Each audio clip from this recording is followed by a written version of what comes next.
దుబాయ్కి వెళ్ళి విట్స్ అనే స్వచ్ఛంద సంస్థ నుంచి వచ్చినాము.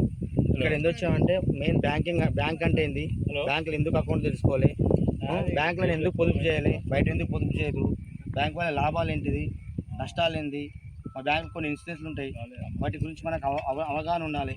మెయిన్ మనకి బ్యాంకులో ప్రధానమంత్రి సురక్ష బీమా అని చెప్పేసి సంవత్సరానికి 20 రూపాయలు కట్ అవుతాయి. మనిషి ఏజ్ 18 నుంచి 70 ఏళ్ళు ఉంటుంది. ఆ 18 నుంచి 70 ఏళ్ళ మనిషికి ప్రమాదం జరిగి ఒకవేళ చనిపోతే 2 లక్షల ఇన్సూరెన్స్ బ్యాంక్ ఇస్తుంది. ఒకవేళ చనిపోకుండా అంగవైకల్యం అయితే ₹1,00,000 బ్యాంక్ ఇస్తుంది. ఇది ఎంత 20 రూపాయలు సంవత్సరానికి. ఇది ఏజ్ 18 నుంచి 70 ఏళ్ళు. ఇంకోటి జీవన్ జ్యోతి ఉంటుంది. ఇదేంటంటే 18 నుంచి 50 ఏళ్ళ వాళ్ళు ఎవరైనా వేసుకోవచ్చు. అదేమో ప్రమాదం కాకుండా నార్మల్ ఏ విధంగా జ్వరం వచ్చి కానీ ఏ విధంగా ఏమైనా కూడా మనం 2 లక్షలు క్లెయిమ్ చేసుకోవచ్చు. ఇవి ఎన్ని రోజుల్లో క్లెయిమ్ చేసుకోవాలంటే 41 రోజు లోపల క్లెయిమ్ చేసుకోవాలి ఇన్సూరెన్స్.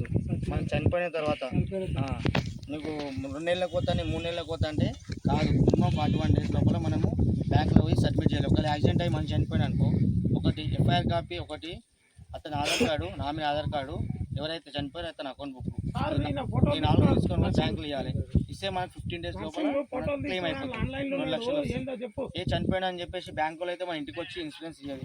ఫస్ట్ మన ఇంట్లో మనం ఇన్సూరెన్స్ ఉందని చెప్పేసి చేసుకున్న వ్యక్తికి తెలిసి ఉండాలి, ఇంట్లో ఉన్నటువంటి సభ్యులకు తెలిసి ఉండాలి. ఎందుకంటే ఇతను చనిపోయినాక నామినీకి ఇస్తారు కాబట్టి నామినీకి పక్కా తెలిసి ఉండాలి. ఈ నామినీ ఎవరు ఉండాలంటే ఇంట్లో కొడుకు గానో లేకపోతే భార్యకు భర్త గానో కూతురు గాని ఉండాలి. ఇంతకుముందు ఒక అకౌంట్ నామినీ ఒక్కరే ఉంది. ఒక అకౌంట్ నామినీ 4 పెట్టుకోవచ్చు. మనం ఒక అకౌంట్ ఉంది అనుకో, మనకు 4 నామినీ పెట్టుకోవచ్చు. ఎందుకంటే వాళ్ళ ఇంటోలే వేరే వాళ్ళు పెట్టుకోవద్దు. ఎందుకు చెప్తున్నా అంటే ఒక నామినీ ఉంటే ఇప్పుడు నామినీ చనిపోయాడు, అకౌంట్ ఉన్న వ్యక్తి చనిపోయాడు, ఇద్దరు లేరు, ఆ పైసలు ఎవరికి రావాలని చెప్పేసి ఇలాంటి కేసులు ఎన్నో RBI వెళ్ళిపోతే RBI అందుకే మళ్ళీ 4 నామినీ ఛాయిస్ ఇచ్చింది. ఒక అకౌంట్ని ఇప్పుడు 4 పెట్టుకోవచ్చు. ఇంకోటి క్రాప్ లోన్లు తీసుకుంటాం. మనం క్రాప్ లోన్లు ఒక వ్యక్తికి ₹1,00,000 లోన్ ఇచ్చింది అనుకో బ్యాంకు, నువ్వు సకాలంలో కట్టుకుంటే నీకు 4,000 సబ్సిడీ సెంట్రల్ గవర్నమెంట్ ఇస్తుంది. నువ్వు కట్టేది 3,000 ఇంట్రెస్ట్. నువ్వు ఎప్పుడు ఇస్తుంది మొత్తం కట్టిన తర్వాత నీ అకౌంట్కి వస్తాయి 4,000. అర్థమైందా? నీ అకౌంట్లో జమ అవుతాయి. కాబట్టి ప్రతి ఒక్కరు లోన్ తీసుకున్న వాళ్ళు కంపల్సరీ సంవత్సరం లోపల రెన్యువల్ చేసుకోవాలి, సంవత్సరం లోపల కట్టుకోవాలి. నువ్వు ఏ లోన్ అన్నా తీసుకో, బ్యాంక్లో క్రాప్ లోన్ తీసుకో, గోల్డ్ లోన్ తీసుకో, నువ్వు సంవత్సరం లోపల కట్టుకుంటే ఒక ఇంట్రెస్ట్ పడుతుంది, సంవత్సరం దాటిన తర్వాత నీకు ఇంట్రెస్ట్ వేరు ఉంటుంది.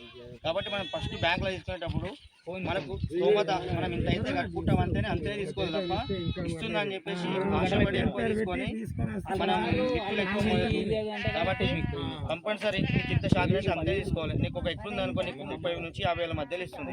ఎవరికి పర్ఫెక్ట్ కట్టుకోవడానికి మాత్రమే సంవత్సరానికి పెంచుతారు 2,000 3,000. సంవత్సరం కట్టుకోకుండా 40 బకాయిలకు వేస్తే నీకు ఇచ్చేనంతనే ఇస్తుంది కానీ ₹1 ఎక్కువ బ్యాంకు. అదొకటి. గోల్డ్ లోన్ గురించి చెప్తా. గోల్డ్ లోన్ మాత్రం ఎవరైనా సరే వ్యవసాయం చేసే ప్రతి ఒక్కరు కొంతమంది ఏం చేస్తారంటే గోల్డ్ తీసుకెళ్ళి మార్వాడి షాపులలో కుదిపెట్టుకుంటారు.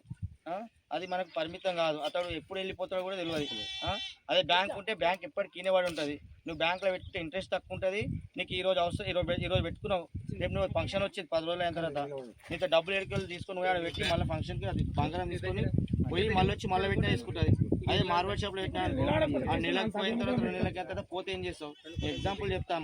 మా దారులో మార్వాడి షాప్ అయినా 15 సంవత్సరాల నుంచి ఉన్నాడు. రీసెంట్గా ఒక నెల 2 నెలలు ఆయన 3 కోట్ల రూపాయలు పెట్టే బంగారం పెట్టిన పైసలు పెట్టిన. కాబట్టి మనకు పరిమితం కాదు, అది మన బ్యాంక్ పరిమితం. ఏమున్నా బ్యాంక్లో పెట్టుకోలేము మనం. బ్యాంక్ ఇంకోటి చెప్తున్నా, బ్యాంక్ పైసలు కట్ చేస్తుంది అంటే ఇన్సూరెన్స్ ఉంటే మాత్రమే కట్ చేస్తుంది. ఇంకోటి సంవత్సరానికి ATM ఛార్జెస్ అని ఉంటే అదొకటి కట్ అవుతుంది తప్ప ఎలాంటి ఛార్జెస్ అయ్యేది. కాబట్టి ప్రతి ఒక్కరు మినిమం బ్యాంక్లో ₹1000 పెట్టుకోండి. ఇన్సూరెన్స్ ఉన్నా లేకున్నా ₹1000 పెట్టుకుంటే నీకు ఏమైతే, ఒకవేళ ఇన్సూరెన్స్ ఉందనుకో నీకు మే జూన్ నెలలు కట్ అవుతాయి. అప్పుడు 100% ఉండాలి. అప్పుడు లేవనుకోని 10 ఏళ్ళ నుంచి కట్టుకుంటూ వస్తావు. ఈ సంవత్సరం ఒకవేళ లేవనుకో పైసలు, నీకు ఇన్సూరెన్స్ ఆడికి ఆఫ్ అయిపోతుంది. మళ్ళీ రిన్యువల్ చేసుకోవాల్సి వస్తుంది. కాబట్టి మినిమం ₹1000 అకౌంట్లో పెట్టుకోవాలి. ఇప్పుడు డాక్యుమెంట్లకు ప్రతి ఒక్కరికి 400 కట్ అవుతున్నాయి అంటే అది కూడా చెప్తా. సంఘంలో ఉన్న ప్రతి ఒక్కరికి ఇన్సూరెన్స్ కంపల్సరీ చేస్తారు. ఇప్పుడు నామినీ ఎవరున్నారు? నామినీ అకౌంట్కి ఎవరు నామినీ ఉంటే వాళ్ళే. అలా తెలియదు కదా నామినీ అసలు ఉన్నారనో లేదు. అందుకే చెప్తున్నా, ప్రతి ఒక్క అకౌంట్కి నామినీ 100% ఉంటారు. అకౌంట్ నామినీ లేని అకౌంటే ఉండదు.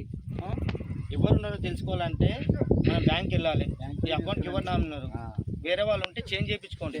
ఎందుకంటే ఒకవేళ ఇప్పుడు చెప్తే ఎగ్జాంపుల్, ఒక వ్యక్తి పత్తి అమ్ముకుంటే అతను ₹2,00,000 అకౌంట్లో పడ్డాయి అనుకోకుండా అతను చనిపోయాడు.